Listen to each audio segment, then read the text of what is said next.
हम भारत की स्थिति, विस्तार और पड़ोसी देशों के बारे में इसके पहले वाले वीडियो में बेटा अध्ययन किया। ठीक है, उसके बाद मैं आपको पुनः फिर से दूसरी वीडियो प्रस्तुत कर रही हूँ, जिसमें हम यह जानेंगे कि वर्तमान में भारत के राज्यों की संख्या 29 से घटकर 28 हो गया, क्योंकि जम्मू कश्मीर राज्य को 2 नए केंद्र शासित प्रदेशों में बदल दिया गया। इसलिए अब केंद्र शासित प्रदेशों की संख्या 7 से बढ़कर 9 हो गया। 31 अक्टूबर 2019 को जम्मू कश्मीर राज्य को हटाकर जम्मू कश्मीर और लद्दाख नामक 2 नए केंद्र शासित प्रदेश बन गए होंगे। तो आपको मालूम होगा पहले केंद्र शासित प्रदेश कितने थे? 7। केंद्र शासित प्रदेश का अर्थ है जिस पर केंद्र सरकार का शासन चलता है, केंद्र सरकार के अधीन जो आते हैं वह केंद्र शासित प्रदेश कहलाते हैं। अब कितने हो गए? 9।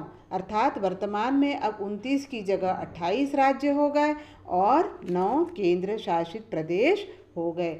आगे हम भारत के परिचय में हम यह भी जानेंगे बेटा कि हमारे देश की संस्कृति, रहन सहन, सोच विचार, पहनावा, खान पान, नृत्य, संगीत, मूर्ति कला, वास्तुकला, भाषा, साहित्य सभी एक मिला जुला हुआ एक रूप है। तथा आपको यह भी मालूम होगा कि हमारे भारत में 22 भाषाओं को संवैधानिक दृष्टि से अनुसूचित भाषाओं का दर्जा भी दिया गया और 16 भाषाएं भी बोली जाती।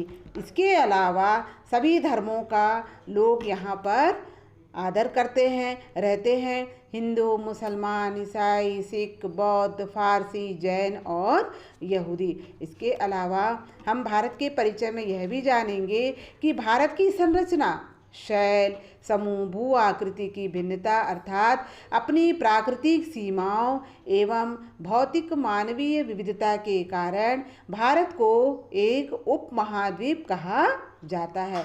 इसके अलावा अनेकता में एकता होने के कारण भी, इतनी सारी अनेकताएं होने के बाद भी हमारे भारत में एकता है, इसलिए इसको हम अनेकता में भी एकता कहते हैं। आगे हम विस्तृत रूप से भारत की प्राकृतिक संरचना के बारे में हम मानचित्र के द्वारा अलग अलग रूप में अध्ययन करेंगे। ठीक है, अभी तक मैंने जो आपको जानकारी दी है भारत की स्थिति, विस्तार और पड़ोसी देशों के बारे में, उसे आप पूरा कॉपी में लिखेंगे और जो मानचित्र आपको मैंने दिखाई उस मानचित्र को आपको कॉपी में भी बनाना है बेटा। इसके अलावा कुछ प्रश्न भी मैं आपको होमवर्क के रूप में दे रही हूँ। तो पहला प्रश्न है, भारत किस महाद्वीप में स्थित है? दूसरा प्रश्न है, छत्तीसगढ़ की राज्य की सीमा भारत के किन किन राज्यों से होकर मिलती है?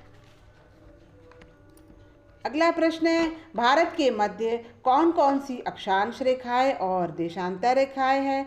भारत के पड़ोसी देशों के नाम लिखना है। फिर है, भारत के उन राज्यों की पहचान कीजिए जिनसे होकर कर्क रेखा गुजरती है। यह आपका गृह कार्य है। तो हमने ये 2 वीडियो में हमने क्या क्या पढ़ा बेटा? भारत की स्थिति, विस्तार और पड़ोसी देशों के बारे में पढ़ा। भारत का नाम, हमारे देश का नाम भारत क्यों पड़ा उसके बारे में पढ़ा। भौगोलिक स्थिति के बारे में हमने पढ़ा। ठीक है, अक्षांशीय विस्तार पढ़ा, अक्षांश और देशांतर रेखाओं के बारे में पढ़ा, प्राचीन उसकी सभ्यता के बारे में हमने पढ़ा। ठीक है, इतनी सारी पूरी बातें जो है हमने भारत के बारे में इस मानचित्र के द्वारा हमने अध्ययन किया। तो यह जो मानचित्र है इसका आपको कॉपी में इस मानचित्र को बनाना है बेटा। ठीक है, ये जो पूरी मानचित्र जो आपको दिखाई दे रही है, अगर हम इसको देखेंगे तो हमको अपने आप इस मानचित्र को अगर हम अपने सामने में रखते हैं तो हमें अपने आप भारत की एक स्थिति के बारे में उसका एक परिचय जो है वो हमको सामने नज़र आता है, हमें स्पष्ट रूप से दिखाई देगा। और आप बिना याद किए इस मानचित्र को देखकर आप भारत के बारे में एक संक्षिप्त परिचय लिख सकते हैं। अब इसी जो भारत का अगला जो प्रारूप है, प्राकृतिक चित्र, इसको हम अलग से दूसरी वीडियो में हम विस्तृत रूप से हम अध्ययन करेंगे, जिसमें भारत की जो प्राकृतिक संरचना है, पर्वत, पठार, मैदान, है ना, नदियाँ और जितने भी तटीय प्रदेश है, फिर हमारा मरुस्थली है, जो हमारा द्वीप है, उन सब के बारे में हम अगली वीडियो में विस्तृत रूप से अध्ययन करेंगे। तो यह था हमारा भारत का एक सामान्य परिचय, जिसको आप पूरे कॉपी में भी लिखेंगे और उसको याद भी करेंगे। धन्यवाद।